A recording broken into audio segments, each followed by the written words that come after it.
બનાસકાંઠા જિલ્લામાં વરસાદના પગલે નેશનલ હાઈવે બિસ્માર થઈ જવા પામ્યો છે અને હાઈવે પર મસ્ત મોટા ખાડા પડી જવાને કારણે અનેક વાહન ચાલકો મુશ્કેલી વેઠી રહ્યા છે।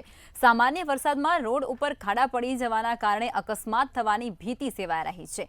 પાલનપુર નેશનલ હાઈવે ઉપર ખેમાણા, સોનગઢ અને બિહારીબાગ સાથે જ માર્કેટ યાર્ડ સહિતના માર્ગો ઉપર પડેલા ખાડાઓને તાત્કાલિક પૂરવામાં આવે તેવી વાહન ચાલકો દ્વારા ઉગ્ર માંગ કરવામાં આવી રહી છે।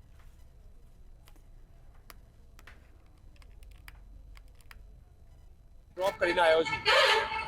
રિયલી નેશનલ હાઈવે ઓથોરિટીને મારી બે હાથ જોડીને વિનંતી છે કે કોઈ બીજા વિશે નહીં પણ અમારી જે પ્રજા વિશે વિચાર કરો। તમે અમે બધા ટેક્સ પે કરીએ છીએ, બધું જ કરીએ છીએ, તો શું આના માટે કરી રહ્યા છીએ એ જ અમને તો કંઈ ખબર પડતી નથી।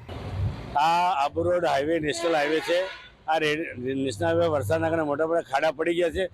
કેટલો અકસ્માત થવાનો ભય છે અને ઘણા બાઇકવાળા પણ પાણીમાં પડી જાય છે અને ગાડીવાળાને બી તકલીફ પડે, આજુબાજુ વાહનવાળાને બી તકલીફ પડે છે, સોસાયટીવાળા આવવાને બી તકલીફ પડે છે।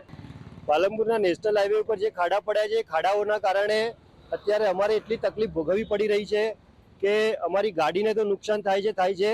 આની સાથે સાથે અમારા કમરના મણકા પણ ઢીલા થઈ જાય છે અને ડૉક્ટરો પાસે જઈએ તો મસ્ત મોટું બિલ ડૉક્ટરો આપે છે અમને। સરકારે સત્વરે આ મસ્ત મોટા ખાડા 3-3 ફૂટના કેટલાક ખાડાઓ પડ્યા છે, એમાં નાના વાહનો ફસાઈ જાય છે, તો સ્વાભાવિક છે કે સરકારે આવા ખાડાઓ, રોડ ઉપરના જાહેર રસ્તા ઉપરના ખાડાઓ તાત્કાલિક પૂરવા માટે કમિટીની રચના કરીને તાત્કાલિક એનું નિવારણ લાવે।